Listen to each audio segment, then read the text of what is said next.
Hi, Janice. Hi, Anthony. Thanks again for sharing your story of your virtual paralegal business. This is part two, how Janice grew her virtual paralegal business.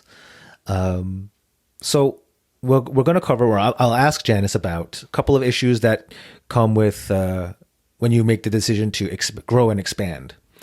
The first one is kind of the first issue I like to cover is really from the attorney side.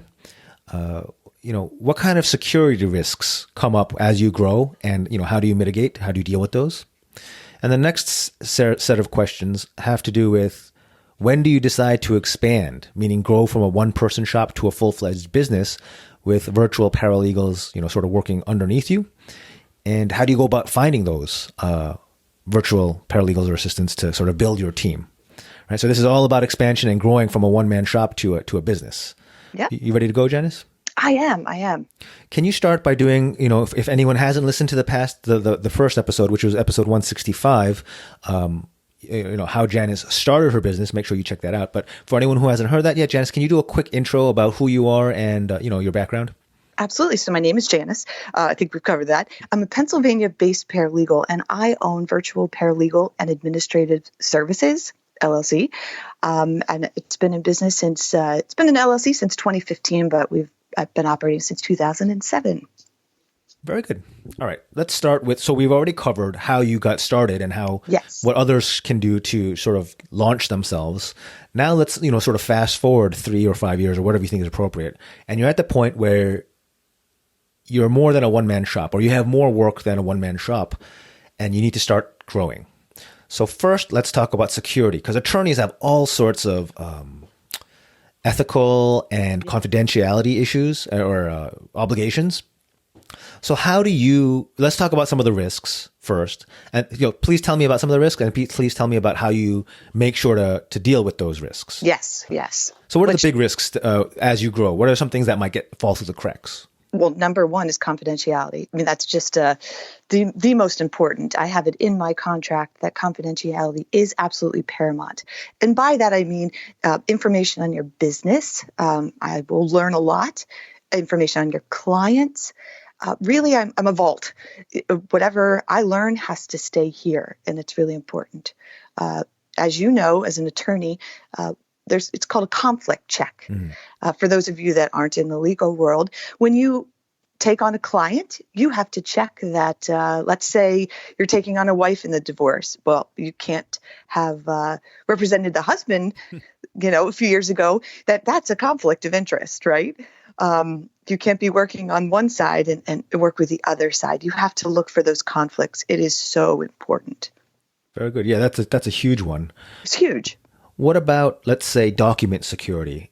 How could that Yes. potentially become a problem as we, as entrepreneurs, there are periods where the growth is a little faster than we expected and things I won't say spin out of control, but are not quite as under control as you would like them to be. How could that potentially become a problem for a virtual paralegal who's growing too fast with regard to document controls? And it absolutely could happen. I remember in the beginning, I didn't say no to anyone because you're always afraid in a new business that saying no would be right. And the next thing you know, you're going, wow, it's really crazy. Well, you have to keep documents secure. By doing so, one of the recommendations that I have, and I'm not a professional with this, but the free version, stay away from them. If you're going to secure something, let's say even in a Dropbox, you need to pay for the heightened security. You need to pay for that. You get what you pay for. You've heard of that. If you go with these free dummy down versions, your security isn't as good. You need to have good security on your computer, like a virus software. I mean, you have to, again, factor all of this in. We talked about in the first episode about getting business finances ready, but this is also important. The free versions just won't cut it for security. Even free email, I don't use free email. I pay for email. Again, heightened senses of security. Do you have a shredder? I do. I do, and I actually use an 11-year-old to help me with that. But I do. You'd be interested to. It's interesting because they always come in. They say, "Do you have any work?" And I say, "Absolutely. See that box right there? Start shredding."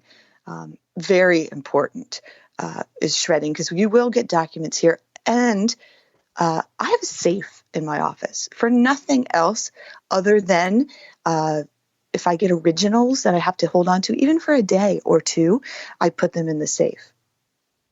Just in case you get spilled water, heaven forbid something happens, you have a fire.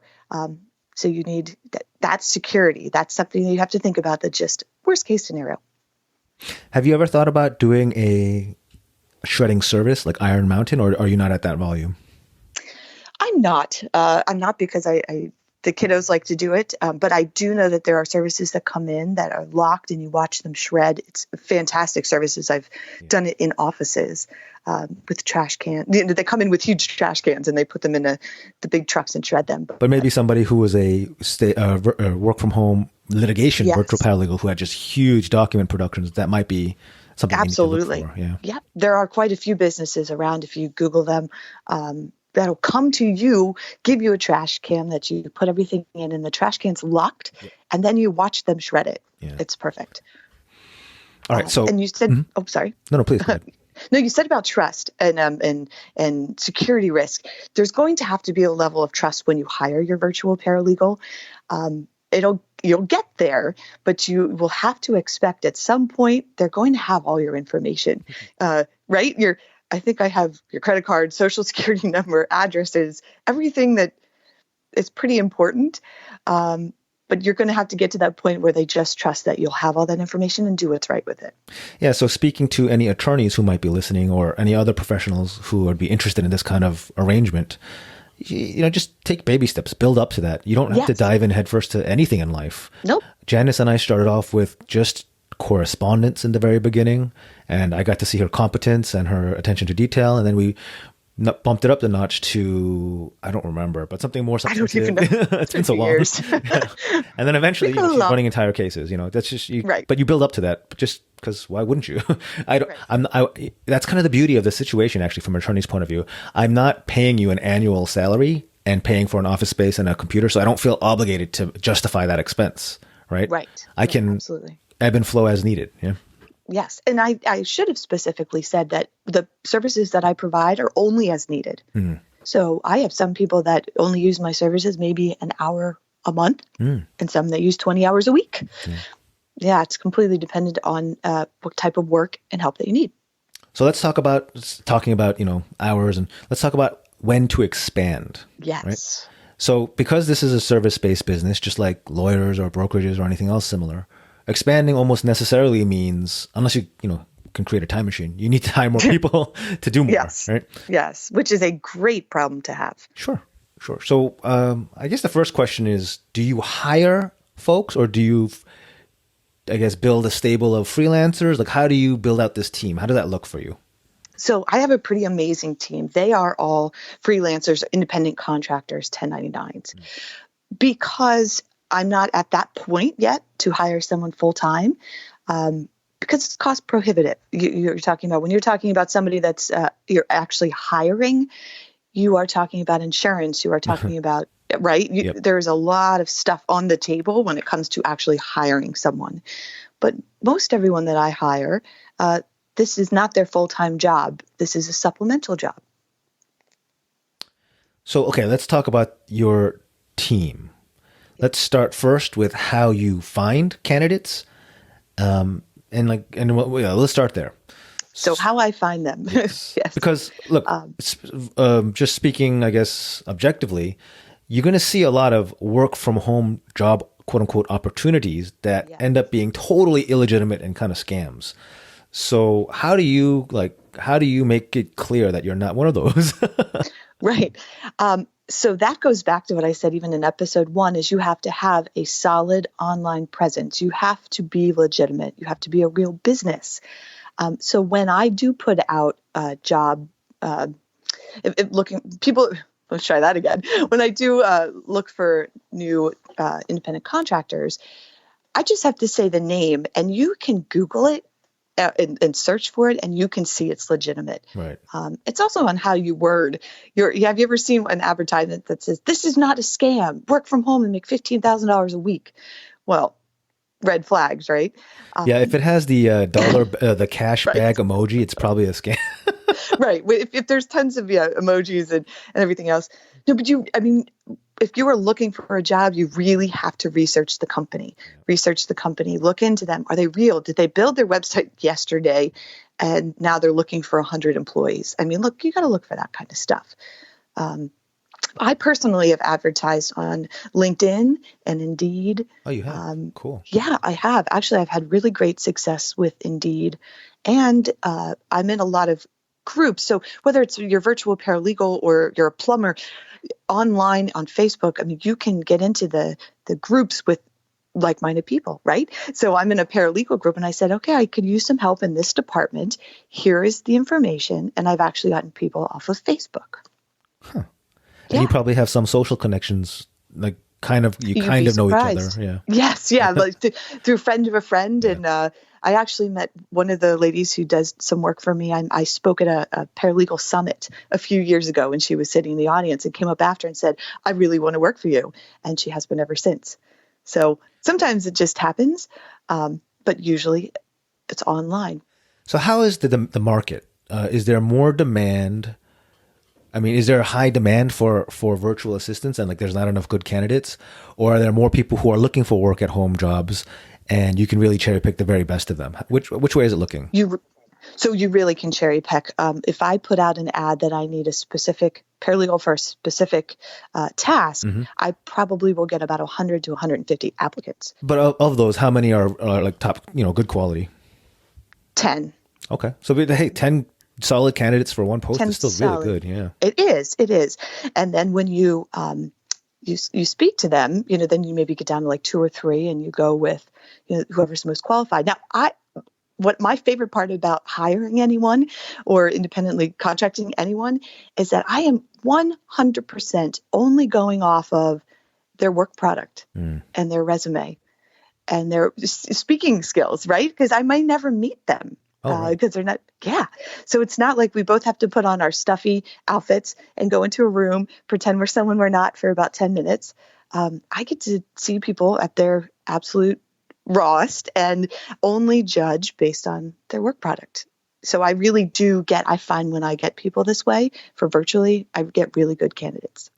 This is really turning into a two-sided conversation. I had really meant this to be talking about other entrepreneurs, how do you expand? But this is really good information for somebody who wants to start as a virtual paralegal under an existing virtual paralegal of how to land that job, how to land that first gig and train under somebody like Janice, right? Right. It's all in your communication skills, 100%. If you give me 3 run-on sentences in the first, paragraph, most likely we're not going to get too far on that. So you mentioned that you're getting hundreds of candidates for one job and, even 10 solid candidates per job. Yes. What is so attractive? Let's talk about what's so attractive about these virtual paralegal jobs or gigs, depending on the situation. Is part of it because of the work from home element? I do think so. But before this whole COVID that we're in now, the working from home world was actually a little harder to get into than you would think. So there are a lot of legitimate work from home world. The real one, right? Not the real one that make $15,000 a week, but these real ones are hard to get into. And even now, a lot of people are going to go back to work, but staying home is going to be a challenge. And a lot of people want to supplement their day jobs. So when I say independently contracted, most of the people that work for me, they work full time all day long. And then in the evenings, they're going through discovery, for example, for some of the cases that we're working on. It's a nice extra income. I tell people that they can work in their pajamas sitting on the couch. I don't care, as long as it comes to me as if they were wearing a business suit on time the next day. So, okay, that's the quality of life that make this very high in demand. But usually there's a trade-off. High quality of life usually means commensurate lower pay. Can you talk about what a virtual, let's do an entry-level paralegal. What would they expect to make either on an hourly basis or per project? Whatever you think is the best way to frame this, frame the expectations for somebody coming in.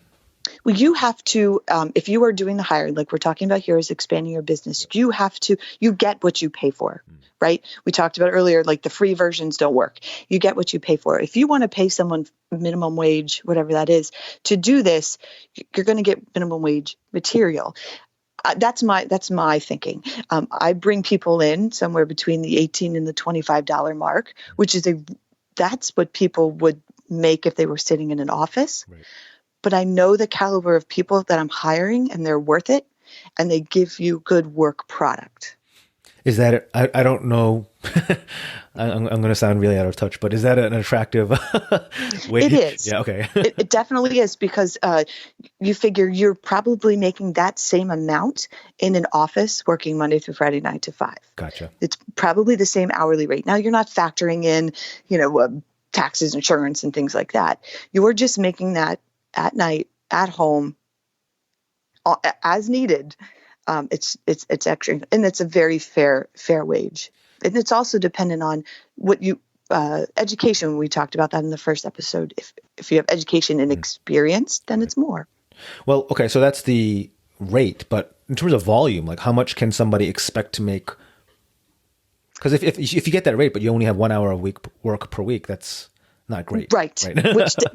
which does happen. Right. So you have to really outline, if you're bringing people on, you have to be very specific when you tell them this is how much you can expect for the week, for the month. I do have people that only want an hour or two a week. That's it. It pays enough that they can go out to dinner on the weekend and not feel bad about it because they get paid for this. I have some that work a lot more than that, but it does have to be communicated originally that this is not, maybe it is a full time, but it's how many hours it's going to be. Can be anywhere from 1 to 20, but you have to be very specific about that when you're making and you're bringing someone on. Very good. It sounds like there's some flexibility there. And, yes. Yeah. Okay. I think we've covered all the things I wanted to talk about for expanding your business, from the security to the manpower. Yeah. So Janice, the best way to learn more about you and your business is the website, virtualparalegalpa.com, correct? Yes, absolutely. I do have links to social media in there, and I do blog. So some of the stuff we're talking about, I go into a little bit deeper. And, as anyone who's listening knows, Janice is generally my co-host here on Simple Money Wins. So you get to hear her insights whatever we're doing, weekly now. Wherever we are. What day is it? All right, so that's it for today. The next and final part of our talk with Janice about her business will be a day in the life of Janice's virtual paralegal business. You'll get a sort of a snapshot into what it's like on a day-to-day basis, real world, all right? Yeah, real world. Yep, this could be interesting. All right. Thanks, everyone, for listening. Thank you, Janice. We'll talk again next time. Talk soon. Bye now.